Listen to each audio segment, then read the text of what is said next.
Praise the Lord everyone. सबको जय मसीह की। आइए मैं आप सभी के लिए उस पवित्र और सामर्थ्य वचन को पढ़ती हूँ, जो वचन हमें परमेश्वर के दास अपोस्टल अंकुर यूसुफ निरूला जी द्वारा और परमेश्वर की दासी पास्टर सोनिया यूसुफ निरूला जी द्वारा दिया जाता है। आइए मैं आप सभी के लिए उस पवित्र और सामर्थ्य वचन को पढ़ती हूँ। रात को सोने वाले मसीही न बने। जैसे कि पवित्र बाइबल एक राजाओं 3 की 19 से 20 आयत में लिखा है, और रात में उस स्त्री का बालक उसके नीचे आकर दबकर मर गया।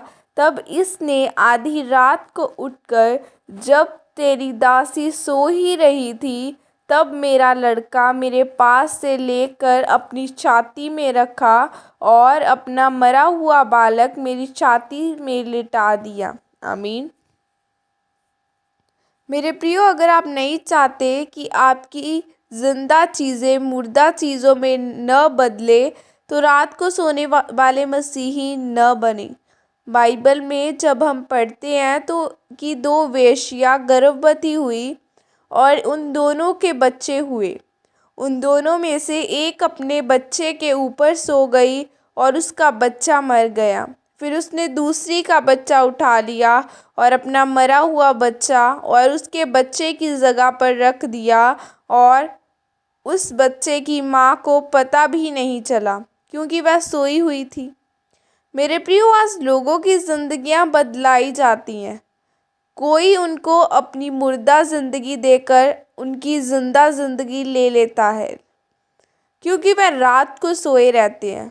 अब ज़रा सोचें, वह औरत जिसका ज़िंदा बच्चा मुर्दा बच्चे में बदल गया और उसको पता भी नहीं चला, वह कितनी गहरी नींद में होगी।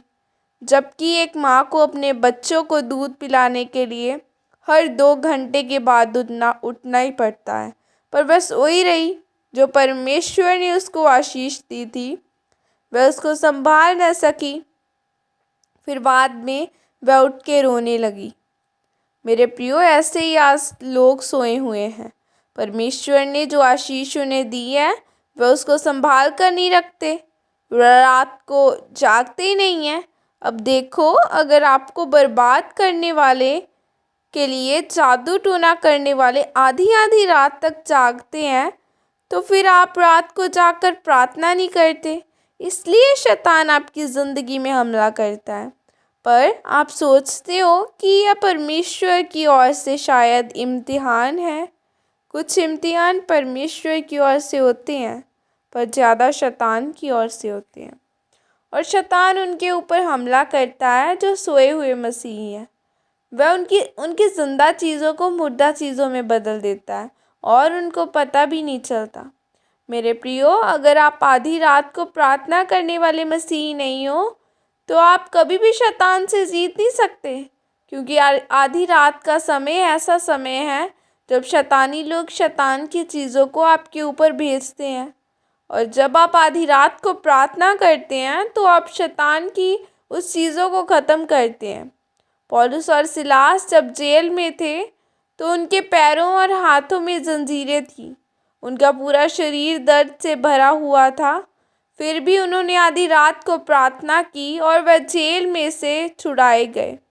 जो आधी रात को जागने वाले मसीही नहीं है, फिर वह यह नहीं बोल सकता कि पता नहीं क्यों परमेश्वर मुझे आशीषित क्यों नहीं करता, मुझे नौकरी क्यों नहीं मिलती। यह इसलिए क्योंकि आपने कभी रात को जाकर प्रार्थना ही नहीं की, आपने सारी रात सोकर निकाल दी। मेरे प्रियो, आधी रात को ही पौलुस और सिलास के पास स्वर्गदूत आया और उनको जेल से आज़ाद किया, और आधी रात को ही वेश्या का बच्चा बदल गया। याद रखें, आधी रात को या तो परमेश्वर काम करेगा या शैतान। अभी ये आपने फैसला लेना है कि आपने परमेश्वर के काम करवाना है या शैतान से। इसलिए मेरे प्रियो, आधी रात को प्रार्थना करने वाले मसीही बने, ताकि परमेश्वर आपकी ज़िंदगी में काम कर सके। आपको अपनी आशीषों को संभाल कर रखना है। रात को सोने वाले मसीही न बने, न बल्कि जाकर प्रार्थना करने वाले मसीही बने। परमेश्वर आपको इस वचन के द्वारा बुद्धि दे प्रभु यीशु मसीह के सामर्थ्य नाम में मांगते आमीन। और यह अंगीकार आपकी तरफ से किया जाए। सर्वशक्तिमान परमेश्वर, इस वचन के लिए पिता मैं आपका धन्यवाद करती हूँ। और मैं अंगीकार करती हूँ कि मैं आधी रात को प्रार्थना करने वाली मसीही बनूंगी और शैतान के हर वार का जवाब आपके वचन के द्वारा दूंगी और आपका अनुग्रह मेरे ऊपर होगा। प्रभु यीशु मसीह के सामर्थ्य नाम में मांगती हूँ, आमीन। सबको जय मसीह की।